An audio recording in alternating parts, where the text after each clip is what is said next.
నమస్కారం ఉమాగారు. నమస్తే అమ్మా. భూత శుద్ధి వివాహం అంటే ఏంటి? ప్రెజెంట్ ఈ టాపిక్ మీడియాలో ట్రెండింగ్‌గా మారింది అని చెప్పొచ్చు. ఎందుకంటే సమంత గారు చేసుకున్నారు కాబట్టి. అసలు ఈ వివాహం యొక్క ప్రాముఖ్యత ఏంటి ఉమాగారు? భూతశుద్ధి వివాహము. భూతము అంటే మనకు కనిపించేటువంటి పంచభూతములండి. మనం నిత్యం వాడుకలో మనం మాట్లాడుకునేటువంటి పంచభూతములన్నమాట. నీరు, నిప్పు, గాలి, భూమి, ఆకాశము. ఇవి బయట భౌతిక ప్రపంచంలో ఉండడమే మాత్రమే కాదండి. మన శరీరంలో కూడా ఉంటాయన్నమాట వాస్తవము. సో, ఈ శరీరం అంతా కూడా పంచభూతాత్మకమైనటువంటి శరీరం అండి. నీరు, నిప్పు, గాలి, భూమి, ఆకాశం అన్నీ కూడా మన శరీరంలో ఇమిడి ఉంటాయి. అయితే ఈ భూత శుద్ధి వివాహం అంటే ఏంటి అంటే, మన శరీరంలో ఉండేటువంటి పంచభూతాల్ని శుద్ధి చేసుకుని, వేరొక వ్యక్తితో మన జీవితాన్ని భాగస్వామిగా మనం ఎంచుకునేటప్పుడు, ఈ భూత శుద్ధి చేసుకోవడం వల్ల నిత్యము జీవితాంతము కూడా ఆనందంగా, శ్రేయస్సుతో, యశస్సుతో జీవించాలి అనేటువంటి ఆకాంక్ష ఉన్నటువంటి వాళ్ళు భూత శుద్ధి వివాహము అనేటువంటిది చేసుకుంటారు. ఇది యోగ మార్గంలో ఉండేటువంటి గురు పరంపర ద్వారా వచ్చేటువంటి ఒక సాంప్రదాయంలోనిదండి. అందరూ కూడా ఈ వివాహ ప్రక్రియను పాటించాలి అని కాదు, పాటించకూడదని కూడా కాదు. ఎవరికి నచ్చినట్టుగా వాళ్ళు చేసుకోవచ్చు. భూత శుద్ధి వివాహము అంటే ఫర్ ఎగ్జాంపుల్, ప్రతి మనిషి మీద కొన్ని ఎనర్జీస్ అనేటువంటివి ఉంటాయండి. ఆ ఎనర్జీస్‌నే మనం వేదిక్ యాస్ట్రాలజీ ప్రకారము రవి అని, చంద్రుడని ఈ రకంగా మనం పిలుచుకుంటూ ఉంటాం. మనిషిలో కనిపించేటువంటి హుందాతనము, గౌరవం అంతా కూడా రవితో సూచన చేయబడుతుంది.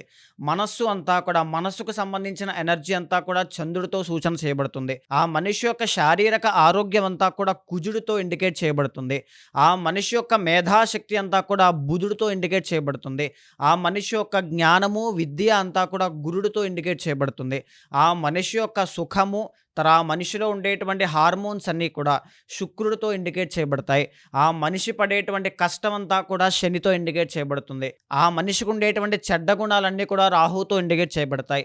ఆ మనిషిలో ఉండేటువంటి ఆధ్యాత్మికత అంతా కూడా కేతువుతో ఇండికేట్ చేయబడతాయి. ఇలా జాతక చక్రంలో ఆ మనిషి యొక్క ఎనర్జీస్ ఏ విధంగా ఉన్నాయి, కుజ దోషం ఉంది అనేటువంటి విషయాన్ని మనం మాట్లాడుతూ ఉంటాం.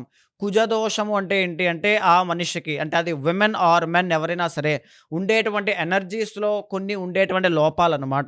ఈ భూత శుద్ధి వివాహం చేసుకోవడం వల్ల ఏం జరుగుతాయంటే, ఈ కుజ దోషము కానీ, కాలసర్ప దోషము కానీ, పితృశాపాలు కానీ, లేదా వాళ్ళ యొక్క జీవితంలో ఉండేటువంటి పాస్ట్ లైఫ్‌లో వాళ్ళు తెలుసో తెలియకో చేసుకున్నటువంటి తప్పులు కానీ, ఏదున్నా సరే అక్కడితో ప్యూరిఫై అవుతాయండి. దీన్నే భూత శుద్ధి వివాహము అంటాం. అంటే జాతకంలో ఉండేటువంటి కలత్ర దోషాలు కానీ, కుజ దోషాలు కానీ, తరువాత సంతానం కలగడానికి కూడా ఎలాంటి ఆటంకాలు లేకుండా వాళ్ళిద్దరూ కూడా శారీరకంగా, ఆధ్యాత్మికంగా, తర్వాత మానసికంగా కూడా ఒకరినొకరు కలిసి ఉండడానికి చేసుకునేటువంటి ఒక ఒప్పందం మాత్రమే.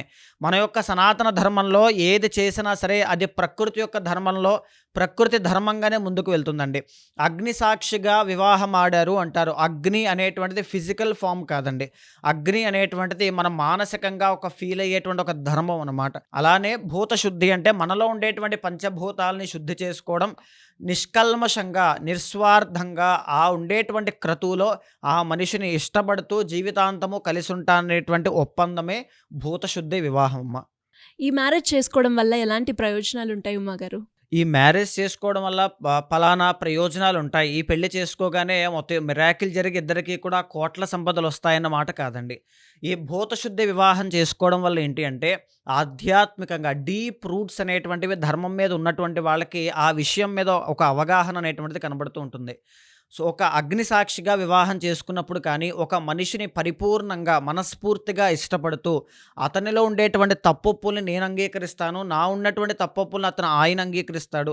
ఏ పని చేసినా ఇద్దరం కూడా మాట్లాడుకుని, చర్చించుకుని జీవితాంతము కూడా ధర్మం పట్ల ఆసక్తితో, సత్యం పట్ల శ్రద్ధతో ముందుకు వెళ్తామనేటువంటి మాట కోసము భూతశుద్ధి వివాహం అనేటువంటిది చేసుకుంటారు.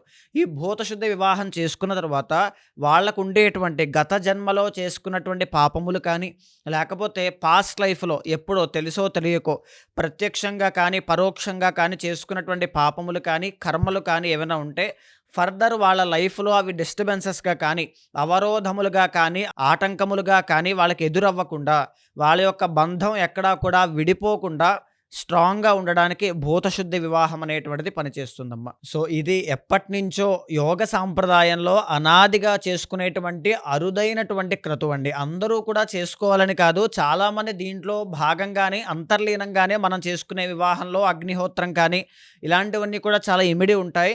దానికి సంబంధించిన సాంప్రదాయంలోదే కొంచెం డిఫరెంట్‌గా ఉండేటువంటిది భూతశుద్ధి వివాహం అనమాట.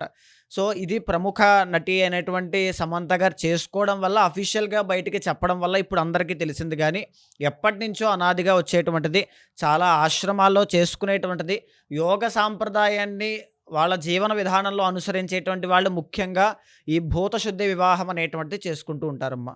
థ్యాంక్ యూ అమ్మగారు. Thank you so much. నమస్తే అమ్మా. సో చూసారు కదా ఈ వీడియో. ప్రతి ఒక్కరికి కూడా ఎస్పెషల్లీ ఆడపిల్లలకి వాళ్ళ లైఫ్లో ఎన్నో స్ట్రగుల్స్ అయితే వస్తూనే ఉంటాయి. కానీ అక్కడే ఆగిపోకుండా నెక్స్ట్ లైఫ్ని మనము ముందుకెళ్ళడానికి చాలా స్కోప్ ఉంది అని చూపించడానికి ఇది ఒక బెస్ట్ ఎగ్జాంపుల్ అని చెప్తాను. మరి మీ ఒపీనియన్ ఏంటో కింద కమెంట్ బాక్స్లో పోస్ట్ చేయండి. Thank you.